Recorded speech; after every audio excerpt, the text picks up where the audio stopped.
Olá, estamos começando mais um Farofa Crítica, um programa onde pensar é o nosso principal ingrediente. A cada programa, intelectuais, ativistas, artistas e outros arteiros comentam sobre temas contemporâneos. Farofa Crítica é uma produção do CELAC em parceria com o Departamento de Jornalismo e Editoração da ECA USP e apoio do IEA, o Instituto de Estudos Avançados da USP. Acesse o nosso canal youtube.com/Farofa Crítica, inscreva-se e clique no sininho para receber notificações de novos programas. Acesse também os nossos programas no formato podcast na plataforma Spotify. E também interaja com a nossa produção acessando a nossa página do Facebook, facebook.com/canal Farofa Crítica. E você pode, inclusive, sugerir convidados, temas para serem discutidos aqui no nosso programa. Avisa amigos, familiares, colegas para todos acessarem o nosso canal.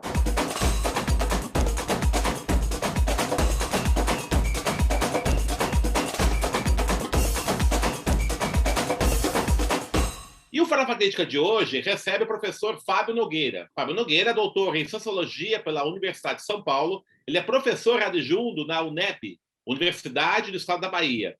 Publicou, entre várias obras, Clóvis Moura, Trajetória Intelectual, Praxis e Resistência Negra, pela editora da UNEB, e Malês, Negra Utopia, pela Fundação Lauro Campos e Marielle Franco, 2019. E também vários artigos sobre temática racial no Brasil e no Caribe. Ele também é dirigente do PSOL, Partido Socialismo e Liberdade, e da Organização Negra Círculo Palmarino. E, mais importante ainda, um grande amigo também, uma pessoa que eu respeito bastante, um grande intelectual negro.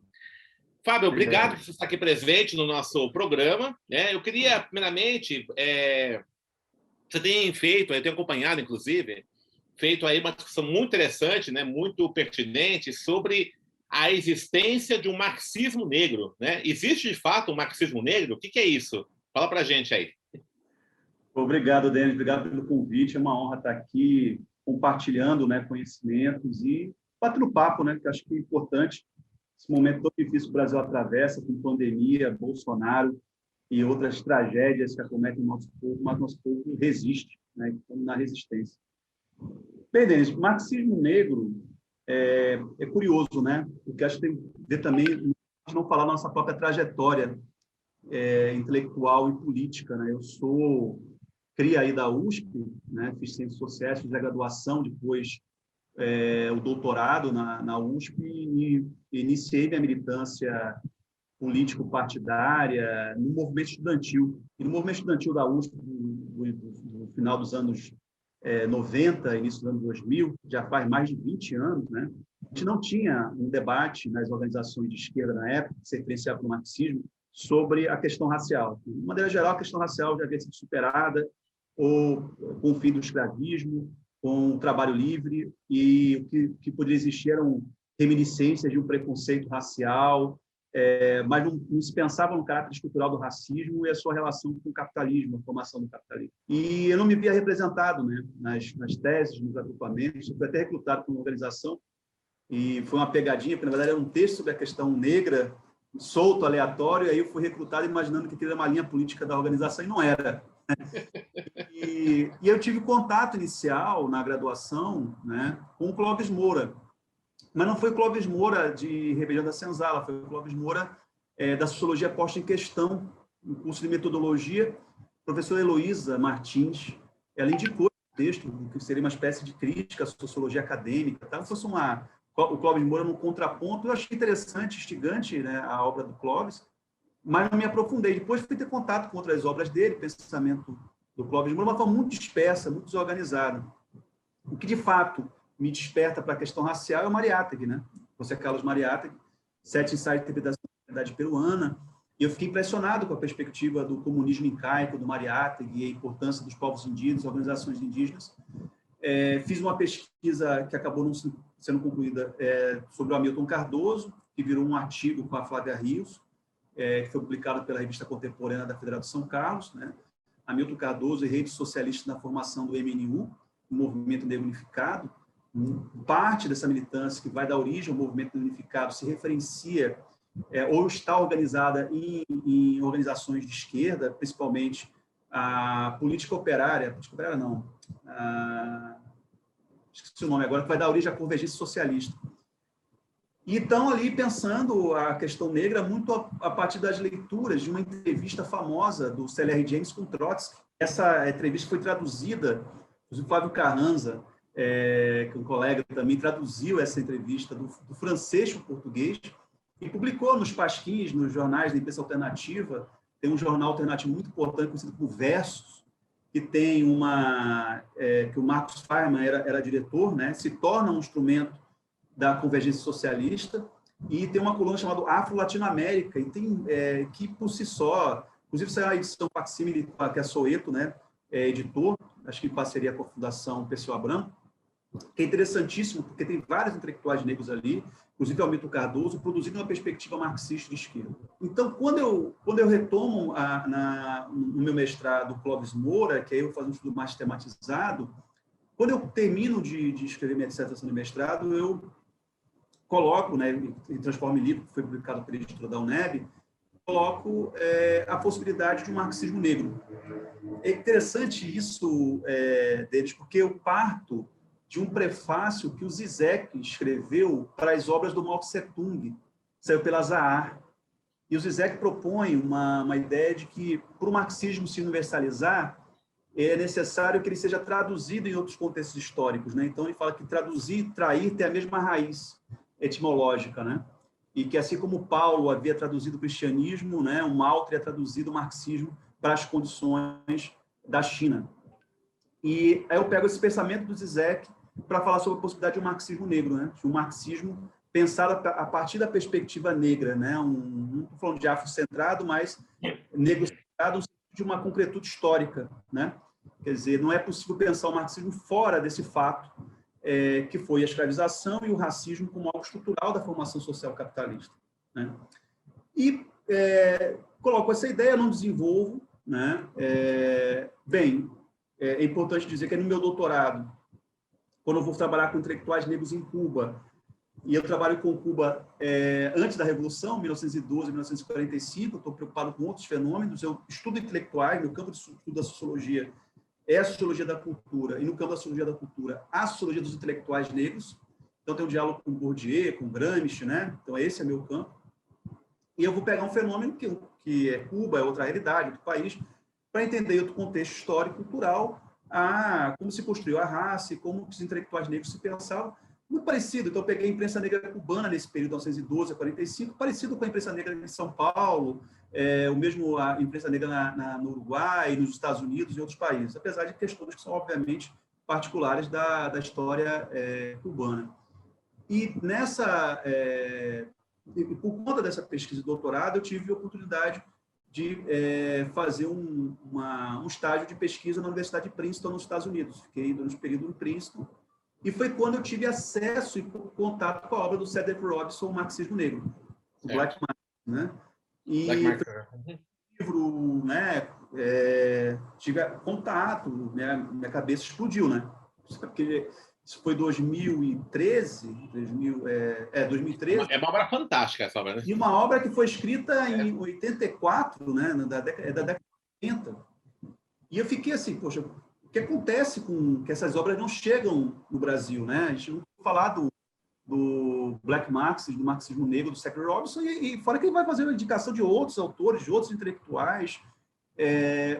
Aí fui percebendo que teve muito com a recepção dessas teorias raciais ou pensamento negro americano no Brasil, né, Denis? É um capítulo à parte, né? Sim. A forma que Angela Davis ela é retirada dentro da tradição marxista e é incorporada como uma militante de um pensamento feminista radical, que seja legítimo, mas ela está dialogando dentro de uma tradição marxista.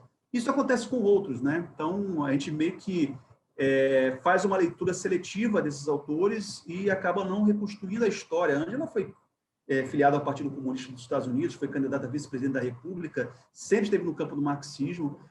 Quando você vai ler a produção dela sobre o complexo industrial carcerário, né?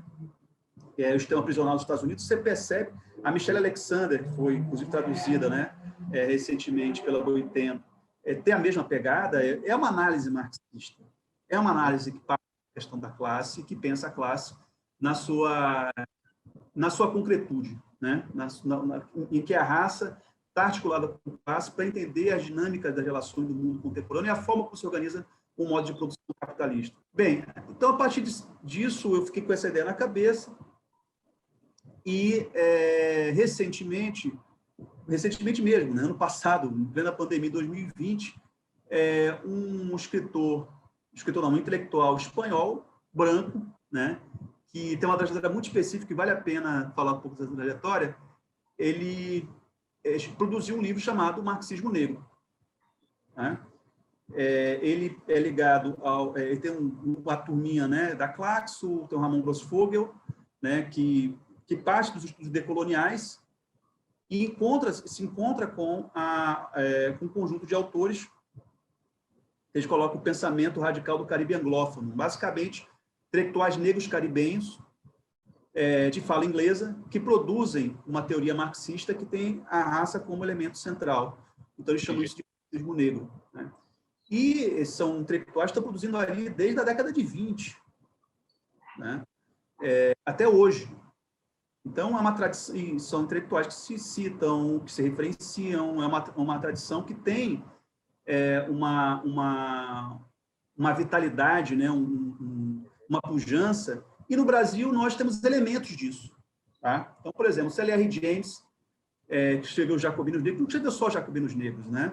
E a própria militância trotskista do C.L.R. James é muito específica, né? Dizer que o C.L.R. James é trotskista é mais ou menos, né? Porque o trotskista do C.L.R. James é até anti-trotskista. Eu acho que, em parte, foi muito mais uma ruptura que ele teve com o Partido Comunista, né?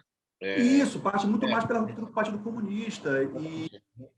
E assim, mas o que nós temos de acesso ao C.L.R. James no Brasil são os Jacobinos Negros, né? Que é uma obra belíssima, mas o posicionamento político do C.L.R. James, a relação que ele teve com o Scott e Carmichael, por exemplo, dos Panteras Negras, a relação que ele teve com que é um partido também marxista, né? O Black Panthers. Sim, exatamente. A relação que ele teve com o panafricanismo, com intelectuais negros importantes, né? Como o presidente eu não sei pronunciar os nomes dos presidentes africanos, mas o presidente do Quênia, né? Que é o Nkrumah, né? Que é o Nkrumah, né? Que ele foi muito próximo, assim como o do George Padmore, que é outra figura importantíssima, né? E do Nyerere, né? Que é o outro presidente da Zâmbia, né? Tanzânia, do socialismo Jama, né? Está dialogando com essa galera, ele está dialogando com o movimento Black Panther, está dialogando com os acontecimentos na Inglaterra, em Londres, especialmente. Agora mesmo tem um filme que está fazendo sucesso, né, sobre um bar lá em Londres, que fica exatamente no bairro negro, né, um bairro londrino, onde tem, inclusive, uma figura importante pelo renascimento do carnaval londrino, um carnaval caribenho no coração de Londres, que é a Carla Jones, que é uma intelectual marxista, né, militante do Partido Comunista. Quer dizer, eu fiquei assim, a obra do Daniel abre, né, um conjunto de autores e intelectuais desconhecidos dentro de uma tradição marxista que é muito mais rica, muito mais plural. Qual é o nome do livro do Daniel? Marxismo Negro? O Marxismo Negro. Ele saiu pela editora ACAL, é uma editora madrilenha em Madrid, né? Você encontra no Kindle, né, disponível, ou você pode encomendar venha para cá, né? E é uma obra muito interessante, né? Está em espanhol, então quem tem familiaridade com o idioma, né, fica mais fácil, né? Que não tem tanto contato com o inglês, de ter acesso, né? E é muito didática, né? É uma obra que é expositiva. O objetivo dela muito mais, não é exatamente fazer uma análise, mas fazer uma exposição desses pensadores, desses autores, né? Até porque existem ideias, Denis, que nós incorporamos, né, como de pensadores latino-americanos ou debates que foram colocados, né? Mas que estão na cabeça desses caras. O Oliver Cox, por exemplo, tem uma obra da década de 30, 40, O Capitalismo é um Sistema, essa ideia do sistema mundo é do Cox, né? O Eric Williams, na ideia da triangulação do comércio, da formação das economias caribenhas, etc., também tem uma contribuição muito grande, né? O comércio triangular, para entender a formação do capitalismo, etc. Não exatamente Ele é um marxista, o Eric Williams. Ele foi presidente de uma nação do Caribe, foi responsável pela fundação de uma instituição de ensino muito importante, que é a Universidade das Índias Ocidentais, das Índias Orientais, que tem a sede na Jamaica. Essa universidade está em todo o Caribe anglófono e tem uma produção intelectual invejável, né, de ponta, né, e que é absolutamente desconhecido no debate intelectual brasileiro, assim como os nossos próprios marxistas negros, né? A gente pode falar do próprio Clóvis Moura, Silvio Almeida, incluo você também, a Cristiane Sabino, outros, né, que estão produzindo a partir do marxismo nessa perspectiva racial. Então, o marxismo negro, Denis, assim, mais do que exatamente uma corrente teórica, né, eu acho que é um lugar de produção teórica que entende a raça como um elemento fundamental para a explicação da dinâmica do capitalismo contemporâneo, né? Então, você tocou duas coisas importantes aí, né? Primeiro, assim, eu dei uma pesquisada aqui agora, quando você estava falando, né? A organização que deu origem à Convergência, a Liga Operária. A Liga Operária. Liga Operária, né? Então, exatamente. E o Hamilton Cardoso, né, que você também citou, o Hamilton Cardoso, né, não sei se você sabe, foi o meu mentor, né? Na entrada no movimento negro, né? Eu comecei a minha militância no movimento negro, um debate, 89, 88, me parece, lá na Prefeitura de São Paulo, com ele, né? Eu era jovem, tinha 20 e poucos anos naquela época. Eu estava começando meu militância no movimento negro, um debate com ele, me encantou muito, né?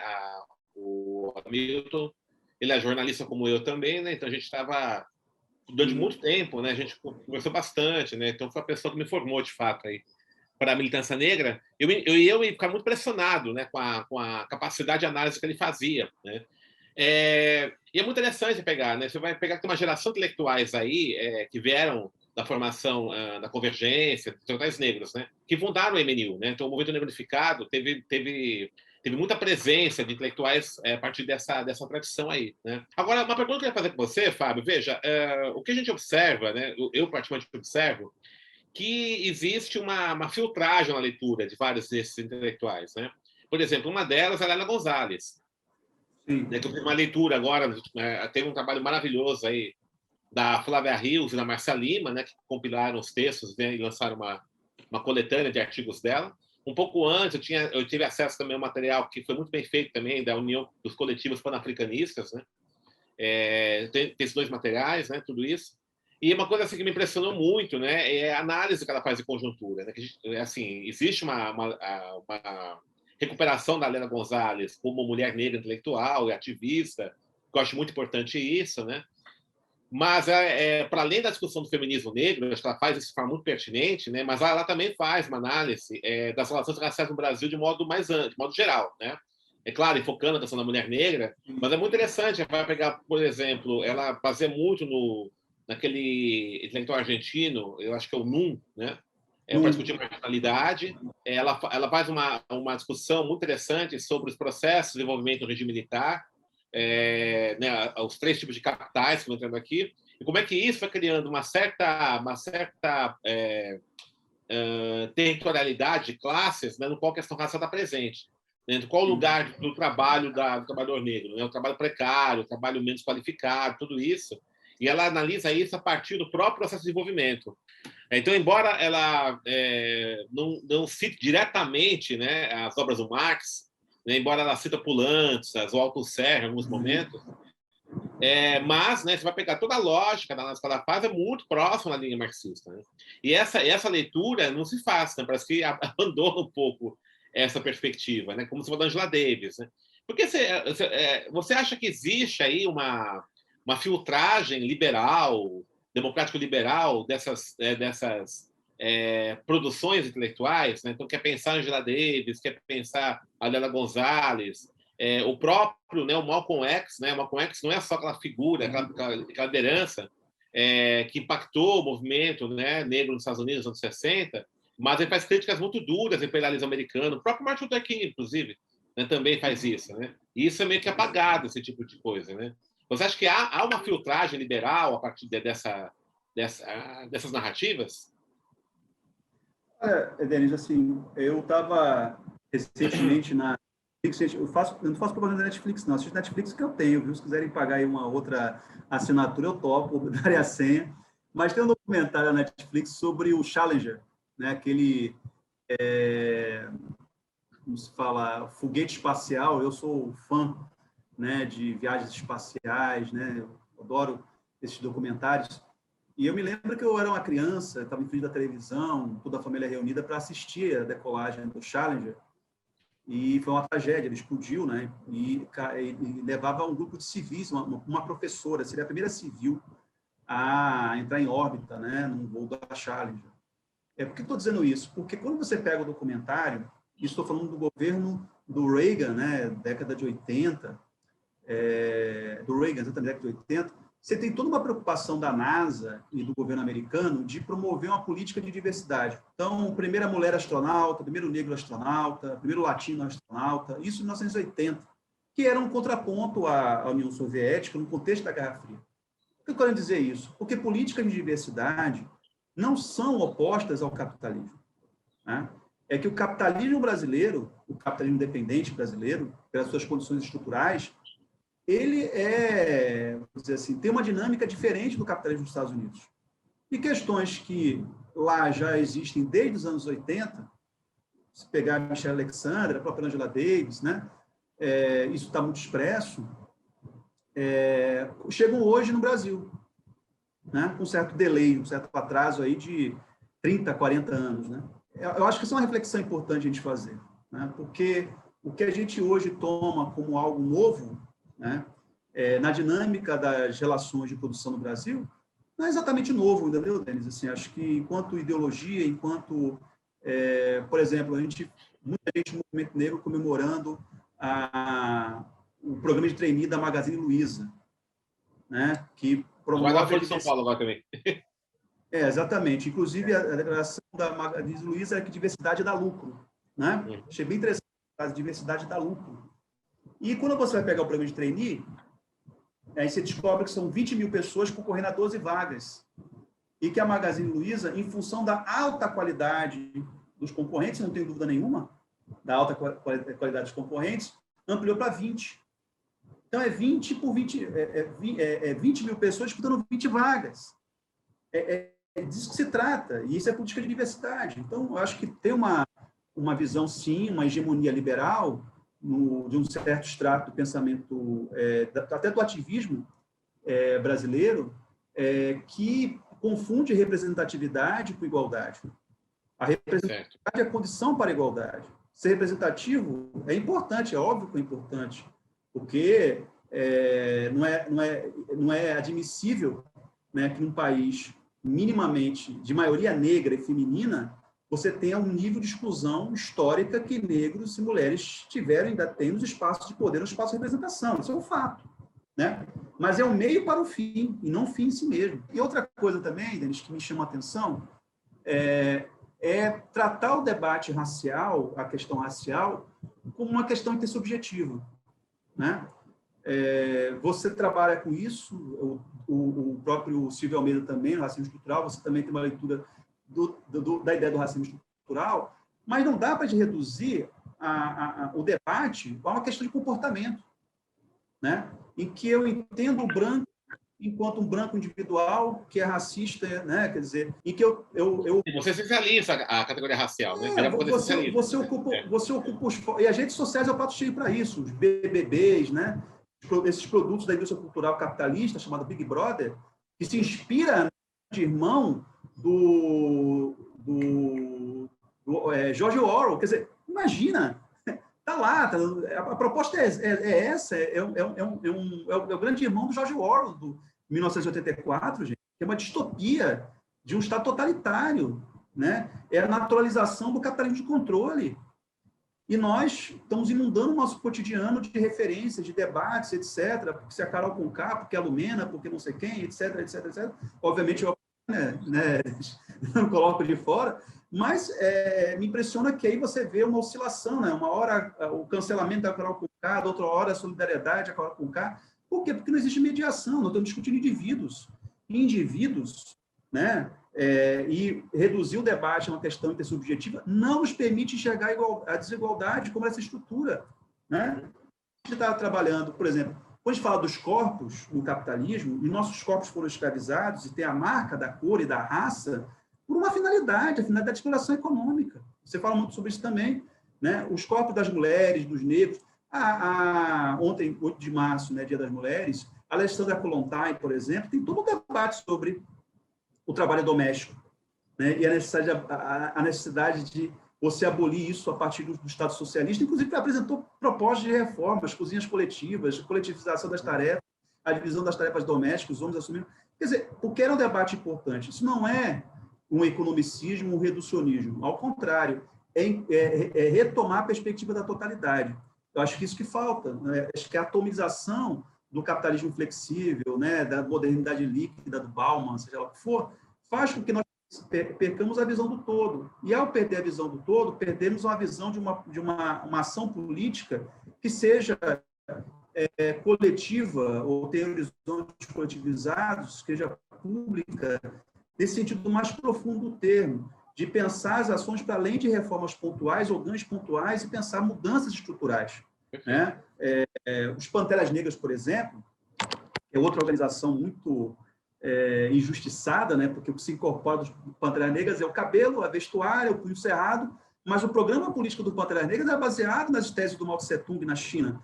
Eles fizeram viagens para a China, eles tinham uma relação com o governo do Vietnã, né, contra os Estados Unidos. Eles eram anti-imperialistas. Eles propuseram um congresso antifascista com outras organizações de esquerda, com a organização de mulheres, o Black Power, junto com outras organizações populares, e assim por diante.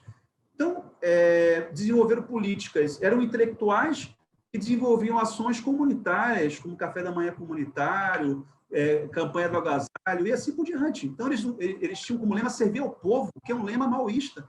Então, por que, de repente, os Panteras Negras deixam de ser essa organização para virar essa organização pan-africanista? Outra coisa, se você me permite, né, só para confusão em relação ao pan-africanismo. Gente, que pan-africanismo? O pan-africanismo do Idi Amin Dada? O pan-africanismo do Mobutu? Eu me referencio no pan-africanismo da Angela Davis, do Amílcar Cabral, do Agostinho Neto, do Zamora Machel, que também foram intelectuais pan-africanistas, foram políticos pan-africanistas, né? E, inclusive, o Krumah, né? Inclusive, por que eu estou falando isso? Porque quando eu fui ter contato com o Padmore, né, com o George Padmore, me chamou a atenção porque a Angela Davis, a Chata Shakur, né, os Black Panthers, são todos vistos como pan-africanistas. Se cria uma ideia de uma África, de uma identidade africana abstrata. E eu fiquei com isso na cabeça. De onde veio isso? Né? E a trajetória do Padmore, acho que ajuda a explicar um pouco deles, porque o Padmore rompe com o Partido Comunista. Ele foi um cara muito próximo, intelectual caribenho, marxista, foi muito próximo do Lenin. Ele contribuiu para as teses sobre o negro. Quem não sabe, a Terceira Internacional teve produção política sobre isso e a ação propôs uma espécie de internacional negra para organizar os negros proletários do mundo, etc. E o Padmore organizou isso. Só que, com o contexto da Segunda Guerra Mundial, né, a União Soviética se alia às potências, né, que estão combatendo a nazista. E boa parte dessas potências, França, Inglaterra, são potências imperialistas, né, que têm posses na África. Então, o Padmore cobrava, né, do Partido Comunista da União Soviética uma postura de combater o colonialismo. E eles não faziam combate ao colonialismo, foi dando o contexto que nós entendemos hoje como Guerra Fria. Só que o Padmore, quando rompe com o socialismo real, o socialismo soviético, e está propondo o pan-africanismo, ele pensa o pan-africanismo como um socialismo africano. Então, o pan-africanismo, na visão do Padmore, é socialismo. Só que o socialismo africano, não o socialismo soviético. Então, ele está pensando no socialismo construído com base nos princípios e valores da cultura africana, da realidade histórica concreta da sociedade africana. Isso vai influenciar o Amílcar Cabral e tantos outros. Só que a gente entende o pan-africanismo como oposição ao socialismo. Essa oposição nunca existiu para intelectuais importantes como o G. Padmore, como a Angela Davis, como a Chata Shakur e assim por diante. Porque eu vejo situações assim que as pessoas reivindicam o pan-africanismo de forma abstrata, né? Sendo que, na prática, o pan-africanismo é permeado por o Baby Doc, aquele ditador do Haiti, por exemplo, que fazia questão de de valorizar a cultura africana e etc., um genocida, assim como Idi Amin Dada e tantos outros, e que reivindicava a cultura africana, fazia que tipo de uso? Um uso opressivo. E se você pegar o A.P. Newton, o Bob Seale, o pessoal que está ali, o Carmichael, os outros que estão escrevendo no auge da produção dos Panteras Negras, todos denunciam isso. Todos estão denunciando esse tipo de apropriação da cultura, né? E, obviamente, não estou aqui dizendo que não temos que nos referenciar na cultura negra, óbvio que nós temos que reivindicar, mas entender que ela está dentro de uma dinâmica de classe, né? Muito bom. Fábio, a gente vai ter que encerrar, nós estamos já recebi aqui o aviso da produção, né? Nosso tempo esgotou, acho que é um assunto aí que rende muitas outras entrevistas, né? E já está convidado aqui para próximas, acho que são coisas muito, muito importantes, né, que você está colocando aqui, né? Acho que são dilemas importantes, mas deixo o convite aqui já público, né, para você retornar, para retomar, para a gente poder discutir a questão do dos panafricanismos, né? Que a gente tem aí como, né, um debate que é muito importante, muito pertinente, né, para os dias de hoje. Tá? Mas eu queria agradecer a sua disponibilidade, participação aqui no programa, né? Acho que são questões muito, muito instigantes que você coloca para a discussão racial, para o debate intelectual negro, né? Que a gente tem que fazer. Tá? Muito obrigado mesmo. Que isso, eu que agradeço. Então, tá bom. Estamos encerrando mais um Farofa Crítica, que hoje recebeu o professor Fábio Nogueira, que falou sobre o marxismo negro e outros dilemas intelectuais do debate racial. Acesse o nosso canal youtube.com/farofacrítica, inscreva-se e clique no sininho para receber notificações de novos programas. E para encerrar, uma frase do Jean Paul Sartre: enquanto o capitalismo existir, o marxismo será a maior teoria.